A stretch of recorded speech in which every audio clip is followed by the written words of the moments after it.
ప్రచారం చేసావు కదా, మరి ఎందుకు యూటర్న్ తీసుకున్నావు చెప్పగలవా? ఎందుకు మళ్ళా మాట మార్చావు? ఎందుకు మళ్ళా రీసర్వే చేస్తాము అనేటువంటి మాట ఎందుకు మీరు మాట్లాడుతున్నారు అంటే, సరే నేను అనొచ్చు అనకూడదు, చంద్రబాబు నాయుడు గారు మరి 70 సంవత్సరాలు దాటినటువంటి వ్యక్తి, ఈనాడు, ఆంధ్రజ్యోతి లేదా ఆయనకున్నటువంటి పత్రికలు ఆయన ఒక పెద్ద మేధావని, ఆలోచనాపరుడని, చాలా దాని దూరదృష్టి కలిగినటువంటి వ్యక్తిని, ఎన్సైక్లోపీడియా అని చాలా గొప్పగా రాస్తారు. ఎందుకు ఆలోచించలేకపోయావు చంద్రబాబు నాయుడు గారు అని అడుగుతా ఉన్నా. ఎందుకంటే కనీసమైన మినిమం నాలెడ్జ్ మీకు లేదు. ఈ భూముల పట్ల మీకు మినిమం నాలెడ్జ్ లేదు.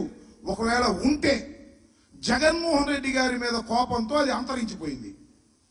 కనీసమైనటువంటి ఇంగిత జ్ఞానం కూడా లేదు. నేను మనవి చేస్తున్నా, బ్రిటిష్ వారి టైంలో భారతదేశానికి స్వాతంత్రం రాకముందు 20వ శతాబ్దపు మొదటి రోజుల్లో బ్రిటిష్ వాళ్ళు ఈ భూములు సర్వే చేసి రాళ్ళు వేసారు. అప్పటి నుంచి ఇంతవరకు అసలు సర్వేలే జరగరా.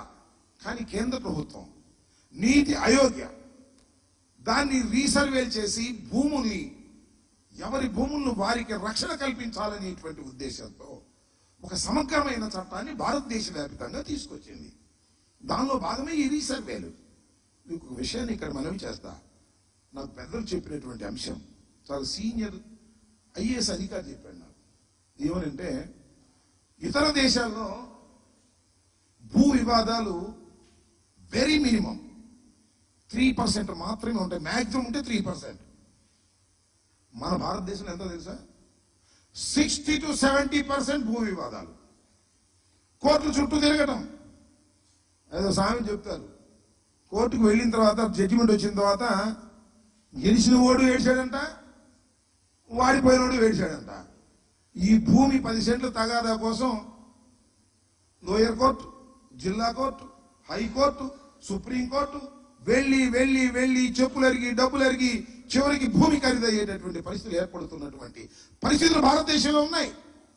వీటన్నిటినీ కూడా క్లియర్ చేయడం కోసం సర్వే చేసి భూమి హక్కుని ఆ భూమి హక్కుదారుడికి ఇవ్వాలనేటువంటి ఉద్దేశంతో రీసర్వే ప్రారంభించింది జగన్మోహన్ రెడ్డి గారి ప్రభుత్వం.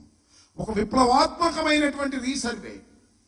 దీని ద్వారా రైతాంగానికి, భూ యజమానులకి రక్షణ కల్పించాలనేటువంటి ఒక సదుద్దేశంతో ప్రారంభించబడినటువంటి ఈ రీసర్వేని ఇష్టం వచ్చినట్టు మాట్లాడారండి.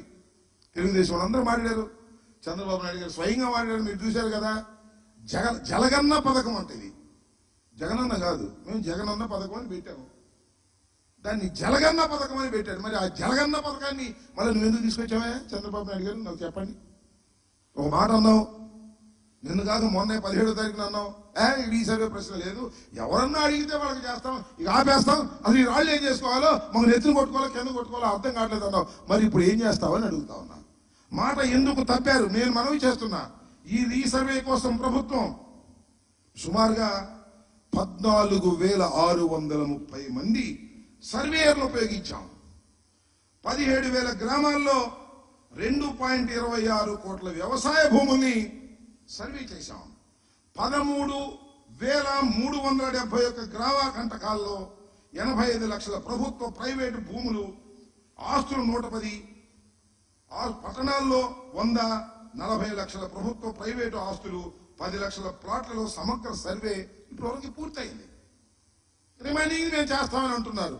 ఇంత లోపభూయిష్టమైంది, ఇంత అన్యాయమైంది, ఇంత అక్రమమైంది, ఎందుకు మళ్ళా తిరిగి మీరు ప్రారంభించారంటే దానికి మాత్రం సమాధానం లేదు. దాన్ని ఆపేస్తామని పగల్బాలు పలికి ఇవాళ తీసుకొచ్చి మళ్ళా అదే రీసర్వేని మీరు చేస్తున్నారు. సరే చేస్తారు, చేయాల్సిందే, చేయక తప్పదు. ఇది ఒక పరిణామ క్రమం, ఒక విప్లవం. రైతులకు లేదా భూ హక్కుదారులకు పూర్తి సమగ్రమైనటువంటి భూ హక్కుని ఇవ్వాలి అంటే సర్వే చేసి ఇవ్వాల్సినటువంటి బాధ్యత వీళ్ళందరికీ ఉంటుంది అనేది కూడా గుర్తుపెట్టుకోమని మనం చేస్తున్నాం.